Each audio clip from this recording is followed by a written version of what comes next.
Fala galera, hoje vamos fazer a aula aqui agora sobre triângulos. Então, o que é um triângulo? Triângulo é a união de três segmentos não colineares. Segmentos não colineares é que não estão sobre a mesma reta. Então, eu peguei aqui o segmento AB, BC e AC. Então, eu posso falar que o meu triângulo ABC ele é formado pela união do segmento AB com o segmento BC com o segmento AC. Então, na hora que eu unir os três segmentos, eu formo a figura conhecida como triângulo. O que a gente vai ter que saber dos triângulos? Quais são os elementos de um triângulo? Quais serão os elementos do meu triângulo aqui? Então, eu vou ter o seguinte, ó. Primeira coisa, todo triângulo possui os vértices, né? Que são os pontos A, B e C. São as origens dos segmentos. E os triângulos possuem os lados, que são os segmentos que formam o triângulo. Então, aqui eu vou ter o lado AB, o lado BC e o lado AC. Como aqui os segmentos têm todos um vértice em comum, então, olha lá, podemos pensar que segmentos ou semi-retas com mesma origem formam ângulos. Então, no meu triângulo, a gente vai ter o que a gente chama de ângulos internos, ok? Esses ângulos internos aí, ó, vou chamar eles aqui de alfa, beta e teta. Então, aqui eu tenho os três ângulos internos, né? Alfa, beta e teta. E vou poder ter também os meus ângulos externos.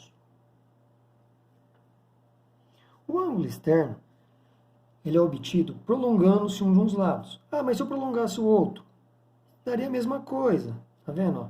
Que eu vou ter aqui, ó, o alfa linha, o beta linha e o teta linha. Se eu prolongasse o outro lado, aqui ele formaria opostos pelo vértice. Então, eu vou ter os ângulos externos, alfa linha, beta linha e teta linha. Então, aqui eu defini um triângulo e coloquei todos os elementos pertencentes a um triângulo. Bom, o que a gente vai ter que saber de triângulo mais agora? Algumas propriedades importantes. A primeira diz respeito à soma dos ângulos internos. O que me diz essa propriedade? Que em todo o triângulo, a soma dos ângulos internos é igual a 180 graus. Então, o triângulo possui três ângulos internos. Isso é válido para qualquer tipo de triângulo. Se eu pegar e somar os três ângulos internos, a medida sempre vai ser igual a 180 graus. Então, essa é uma propriedade que a gente vai usar muito.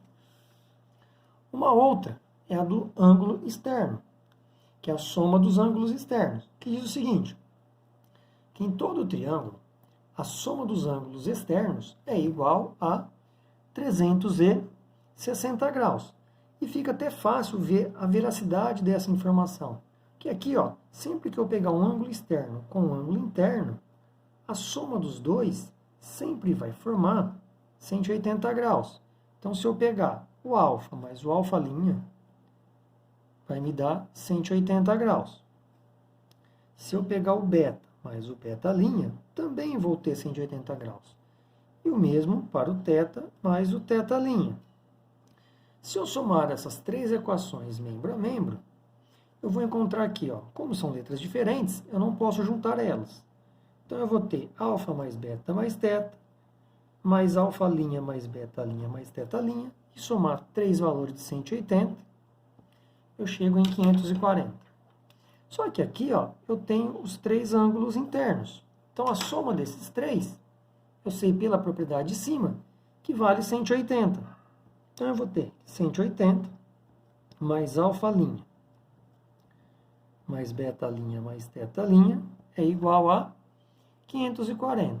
Se eu passar o 180 subtraindo, eu chego na relação que a soma dos três externos é igual a 360 graus. O que mais que eu vou ter de propriedades aí?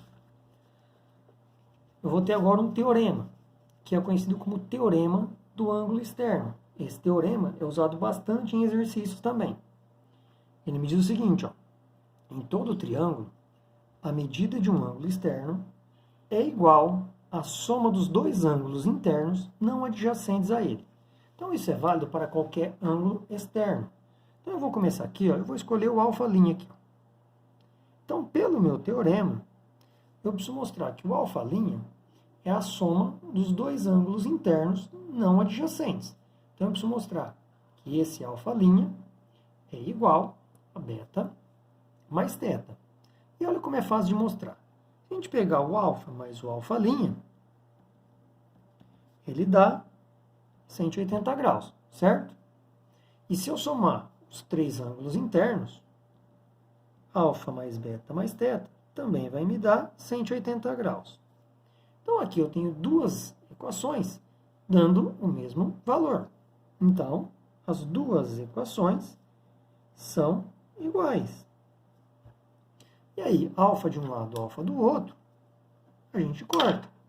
E demonstramos o que eu queria dizer lá, que diz o teorema, que o alfa' é igual a beta mais teta. Do mesmo modo, né? Se a gente proceder do mesmo modo, a gente vai ter o seguinte, se eu pegar o beta', ele vai ser igual a, olha lá, os dois não adjacentes a ele. Alfa mais teta. E se eu pegar o teta', quem não é adjacente a ele é o alfa mais o beta. Então, esse é o teorema do ângulo externo. Aí a gente vai aprender a classificar os meus triângulos. Eu vou ter dois tipos de classificação. A primeira é quanto aos lados, que se referem à medida dos lados de um triângulo. Então, eu vou ter o triângulo equilátero. O que é um triângulo equilátero? É aquele que possui os três lados congruentes. Ou seja, os três lados são iguais. Então, se eu desenhar um triângulo aqui, olha lá, ele vai ter os três lados iguais. O que isso vai me trazer de propriedade importante?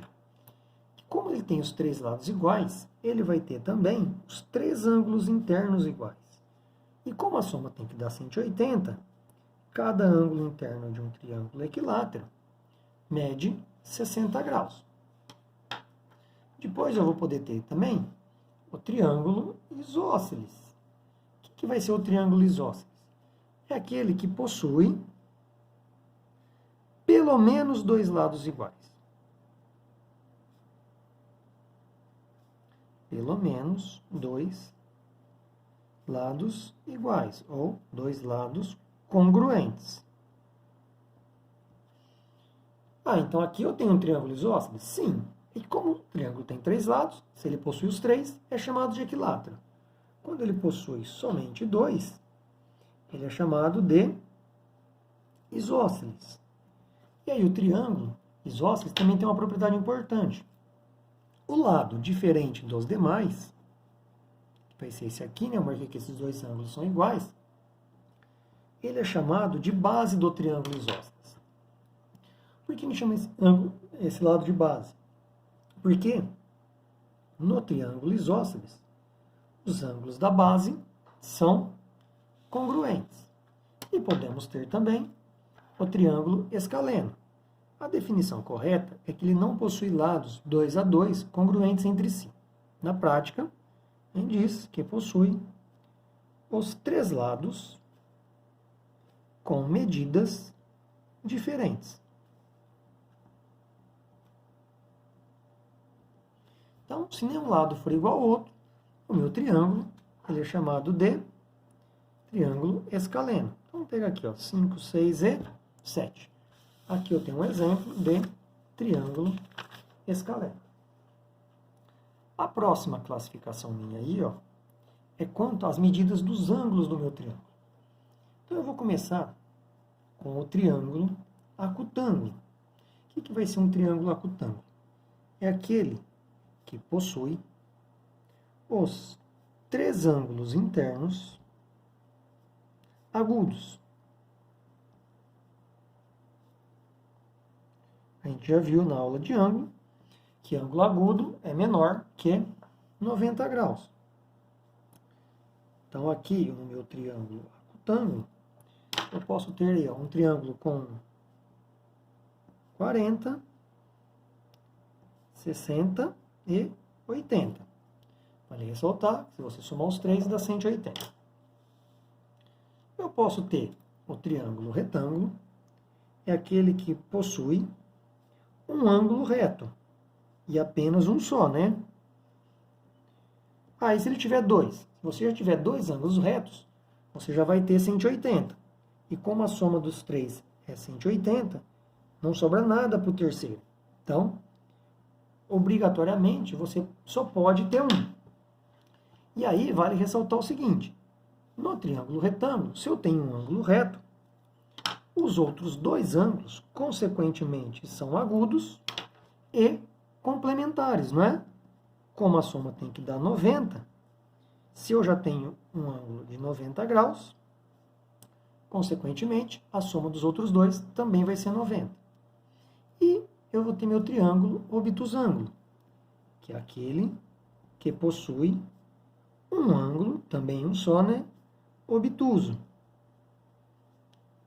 Ângulo obtuso, que é maior que 90 graus. Então, eu posso desenhar meu triângulo aqui e colocar aqui um ângulo, por exemplo, de 130 graus. Então, eu tenho aqui na figura um ângulo obtuso. Classificando os triângulos, a gente vai agora ver alguns segmentos notáveis dentro do meu triângulo. Eu vou começar com a mediana. O que é a mediana? A mediana é o segmento de reta, né, com origem em um vértice do triângulo e a outra extremidade no ponto médio do lado oposto a esse vértice. Então, eu vou escolher esse vértice A aqui, ó. O que vai ser minha mediana? Ela vai ter a origem no vértice desse triângulo e no ponto médio do lado oposto. Aqui, ó. Ou seja, vai dividir esse lado em duas partes iguais. Então, eu posso dizer o seguinte, ó. Se o segmento AM é mediana, então, eu posso dizer que o segmento BM é congruente com o segmento CM. Aí fica uma pergunta. Dividiu esse lado em dois iguais. Vai dividir esse ângulo em dois iguais? Não tem como saber. Pode ter casos que até vai. Mas a única coisa que eu posso garantir da mediana é a divisão dos lados em duas partes iguais. O próximo segmento notável aí, ó, é a bissetriz. Ela vai ter a mesma função que a bissetriz do ângulo, só que aqui vai ser aplicada a um triângulo. Então, a bissetriz é o segmento com origem no vértice do triângulo e que divide o ângulo desse vértice em dois ângulos congruentes. Então, vamos pegar o vértice A aqui de novo. Se eu pegar o vértice A e traçar a minha bissetriz, o que a bissetriz vai fazer? Vamos chamar aqui de AS.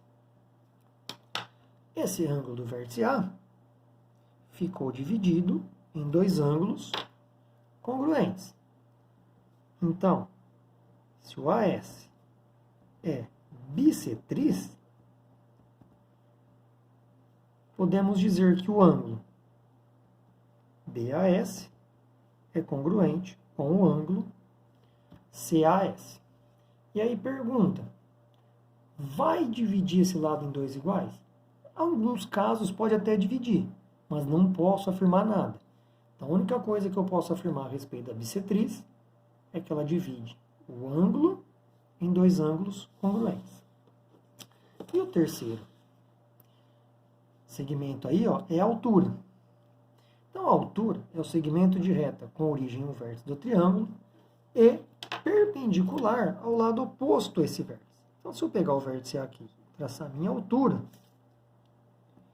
aqui vai formar um segmento perpendicular. Então, a altura AH, esse T de ponta cabeça, significa que é perpendicular, forma 90 graus. É perpendicular ao segmento BC. Com respeito da altura, eu não posso afirmar nem que ela divide o ângulo e nem o lado em dois iguais. Mas ela vai ter uma vantagem que a gente vê mais para frente. Ela divide o triângulo em dois triângulos retângulos. Agora, a gente vem aí, ó, estudando os três segmentos notáveis, a gente pode falar a respeito de uma propriedade importante do triângulo retângulo, que diz o seguinte, ó, que todo triângulo retângulo está inscrito numa semicircunferência. Então, se eu desenhar um triângulo aqui, ó, dentro de uma semicircunferência, eu sempre vou poder provar ou falar que ele, vamos chamar aqui de A, B e C, então tem como eu garantir que esse triângulo, ele é retângulo e o ângulo reto está sempre no vértice aqui em cima. O que isso vai me trazer de importante? Primeiro, a hipotenusa BC é igual ao diâmetro do semicírculo. Certo? Então, a gente sabe aqui, né, ó, que o diâmetro é o dobro do raio. Então, eu vou ter minha hipotenusa BC igual a 2R. E uma outra propriedade importante é o seguinte. Se eu traçar a mediana aqui, ó, a mediana relativa à hipotenusa, olha que legal. Aqui é um diâmetro, não vale 2R. E a mediana a gente viu que divide esse lado em duas partes iguais. Então vai ficar R e R, certo? Então a mediana está bem sobre o centro do círculo. E todo o segmento do centro até a extremidade também vale raio. Então a gente pode dizer o seguinte, ó, que a mediana relativa a o vértice ou a hipotenusa, né? Vou corrigir aqui.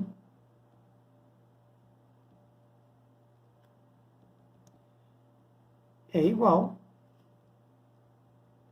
ao raio do semicírculo ou da semicircunferência. Então, AM é igual ao raio. Ou vale, podemos dizer também, né, que a hipotenusa AM, que a mediana AM, é metade da hipotenusa. E além disso, olha que legal. Dividiu o triângulo retângulo em dois triângulos isósceles. Então, olha lá, isso aqui é o ângulo beta. E eu chamar aqui de θ, como aqui é raio e raio, aqui vai ser beta, e como aqui é raio e raio, aqui vai ser θ. E de fato, lá, o beta mais θ dando 90 graus.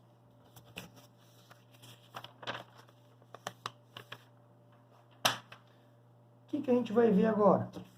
Depois de ter falado da propriedade importante aí do triângulo retângulo, a gente passa para a congruência de triângulos. Essa parte aqui, ó, usa bem pouco em exercício, mas é sempre bom saber. Pode ser que apareça às vezes. Então, dois triângulos serão congruentes, quando a gente vê congruentes, né? Iguais. quando possui os ângulos congruentes e os lados correspondentes congruentes. O que é isso? Lados correspondentes. São os lados que estão entre os mesmos ângulos. Então, no caso aqui da minha figura, se eu falar que o triângulo ABC é congruente com o triângulo PQR, então eu vou ter que o ângulo A é igual ao ângulo P, o ângulo B é igual ao ângulo Q, e o ângulo C é igual ao ângulo R. E os lados correspondentes, né, lá, ó, o AB é igual ao PQ, o BC é igual ao QR, e o lado AC é igual ao PR. Bom, lógico, né, num exercício, ele não vai dar para você os três lados já iguais. Então, tem alguns casos que, tendo algumas informações, a gente consegue perceber que dois triângulos são congruentes. O primeiro é o caso lado, lado e lado. Se dois triângulos possuem os três lados congruentes, automaticamente os três ângulos internos serão iguais e eles são congruentes. Aquele caso que nunca vai aparecer em exercício. O segundo caso é o critério lado, ângulo e lado congruentes. Então, nesse caso, ele vai ter dois lados e o ângulo, que tem que ser obrigatoriamente o ângulo entre eles congruentes.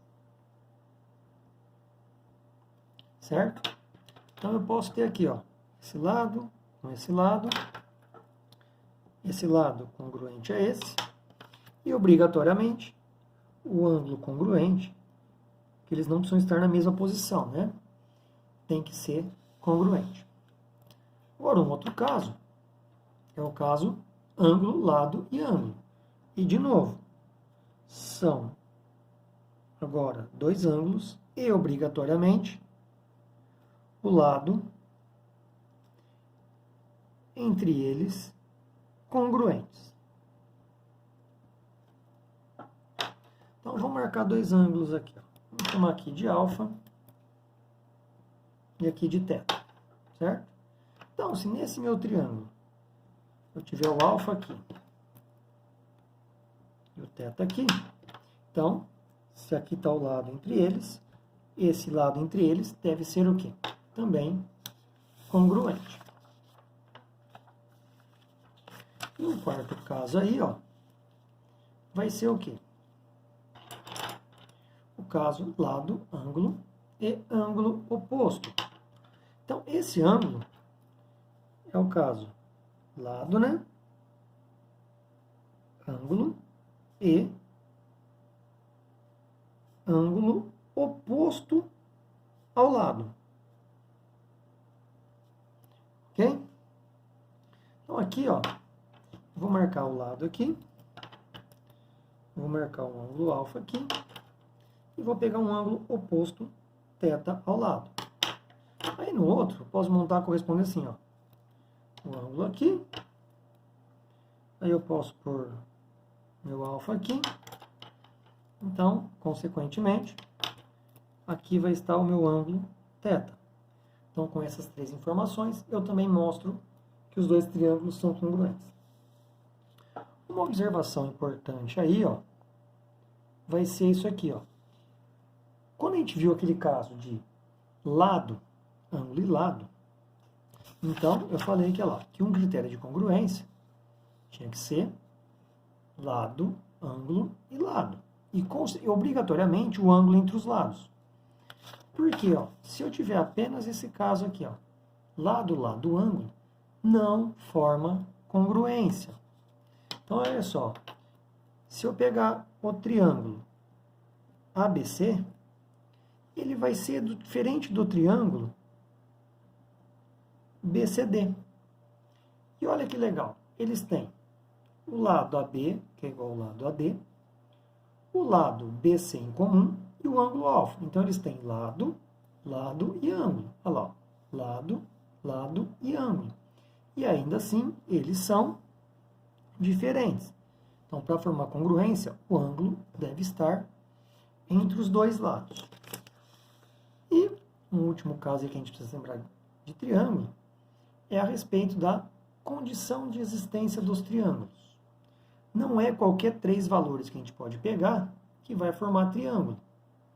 Então, tem uma condição de existência, que diz o seguinte, ó, que em todo triângulo, a medida de um lado tem que ser menor que a soma das medidas dos outros dois lados. Então, se eu pegar um lado qualquer aqui, ó, vou pegar o lado A. Esse lado tem que ser menor que a soma dos outros dois. Ele, por exemplo, pega um lado aqui, ó, 6, vai 3 e 3. Para eu juntar esses dois lados, 3 e 3, se eu juntar eles em linha reta, eles vão formar um lado de 6. Então não dá para formar triângulo. Então, vocês estão vendo? Tem que ser nem igual, pode ser. Tem que ser menor que a soma dos outros dois, para poder formar triângulo. Se eu pegar o lado B, menor que A mais C. E o lado C, menor que A mais B. Essas são as condições de existência de um triângulo. Então, vamos fazer alguns exemplos aqui. Ó. Primeiro, ele me diz o seguinte. Ó. Na figura, AB é bissetriz do ângulo de vértice A. Ele quer a medida do ângulo alfa. Então, primeira coisa, se é bissetriz, eu vou chamar de θ e θ, certo? Então, aqui ele marcou aqui como ponto A e ponto B. Então, eu vou marcar aqui como sendo ponto C e aqui ponto D para diferenciar meus triângulos. Então, no primeiro caso aí, ó, eu vou pegar, olhar para o triângulo ACD primeiro. Então, primeiro eu vou olhar o triângulo ACD. Esse triângulo, vou redesenhar ele aqui, ó. Tem o seguinte caso, ó. Aqui A, C e D. Então, aqui eu tenho 43 graus. Esse ângulo todo aqui, ó, é o 2θ. E aqui eu tenho 86. Então, aqui, ó, se eu usar o teorema do ângulo externo que a gente viu, o 86 é que faz papel do ângulo externo. Então, a soma dos dois internos não adjacentes é igual ao meu ângulo externo. Então, eu vou ter que 2θ é 86 menos 43. 2θ igual a 43. Eu descubro que o meu θ, 43 dividido por 2, o meu θ vai dar 21 graus e meio. Feito isso, agora eu vou olhar para o triângulo ABC. No triângulo ABC, eu tenho essa seguinte situação. Aqui está o meu alfa, né? Aqui o 43 e aqui o θ. E, de novo, quem faz papel de ângulo externo é o alfa. Então, eu tenho que o alfa é igual a 43 mais θ. Como a gente descobriu que o alfa vale 21,5, então, a gente tem que o alfa é 43 mais 21,5, vai dar 64 graus e meio. Então, a gente descobriu o valor do alfa na figura. No exercício 2, ele me dá o seguinte caso. Ó. Na figura, AB igual a C e CE igual a CF. Ele quer a medida do ângulo beta. Então, vamos lá. Se o CE é igual ao CF, eu vou ter que o triângulo CF é isósceles de base EF. Lembra que é importante diferenciar a base? Porque no triângulo isósceles, os ângulos da base são iguais. Então, se aqui é 40, aqui é 40. Consequentemente, olha lá, se aqui é oposto pelo vértice, aqui também vai ser 40 graus. E nesse triângulo aqui, ó, se eu chamar aqui de alfa, olha lá, o alfa é ângulo externo no triângulo CF. Então, o alfa mede 40 mais 40. Então, eu vou ter que o alfa mede 80 graus. Se eu olhar agora para o triângulo ABC, ele me deu que o AB é igual ao AC. Então, o triângulo ABC também é isósceles de base BC. Então, se aqui é alfa, aqui mede alfa. E aí, no triângulo BDE, que é esse triangulinho menor aqui, ó, vou até redesenhar ele aqui, ó. Aqui é o D, aqui é o B, aqui é o I. Então, aqui eu tenho o ângulo beta, aqui o alfa e aqui 40.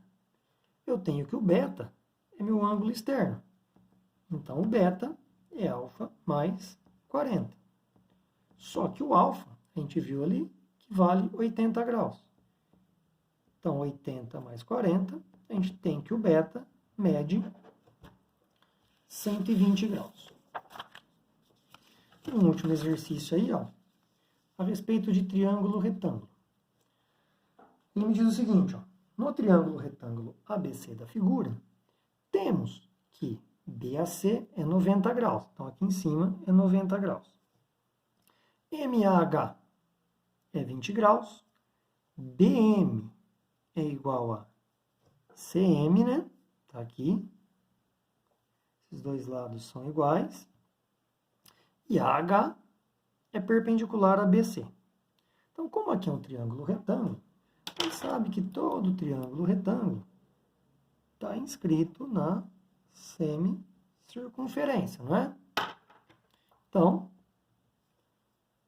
se esse lado é igual a esse lado, vai ser igual a esse lado também. Ele quer os valores dos ângulos B e C. Então, vamos chamar aqui de beta e aqui de teta. Então, como eu sei que esse lado é igual a esse lado, esse aqui é beta, esse pedaço vai valer beta. Então, primeira parte, ó, eu vou pegar o triângulo AMH, certo? Se eu chamar aqui de alfa, ele é um triângulo retângulo. Lembra que a gente viu? Se eu tenho um ângulo reto, alfa mais 20 igual a 90 graus. A soma dos outros dois tem que dar também 90 graus. Então, eu descubro que o alfa é 70 graus. Aí, olhando para o triângulo ABM, eu tenho que o alfa é ângulo externo. Certo? E aí, ele vale a soma dos dois internos, não adjacentes. Então, o alfa, a gente viu aqui que o alfa é 70, é igual a 2 beta. Então, o beta, 70 dividido por 2, o meu beta vai dar 35 graus. Olhando agora no triângulo maior ABC, ele é retângulo, não é? Então, se eu tenho um ângulo reto, a soma dos outros dois dá 90 graus. Então, eu sei que o beta mais o teta é 90 graus. Como a gente viu que o beta é 35, então a gente descobre agora o valor do teta. Vai ficar 90 menos 35. E a gente encontra o valor de 55 graus aí e finalizamos a aula.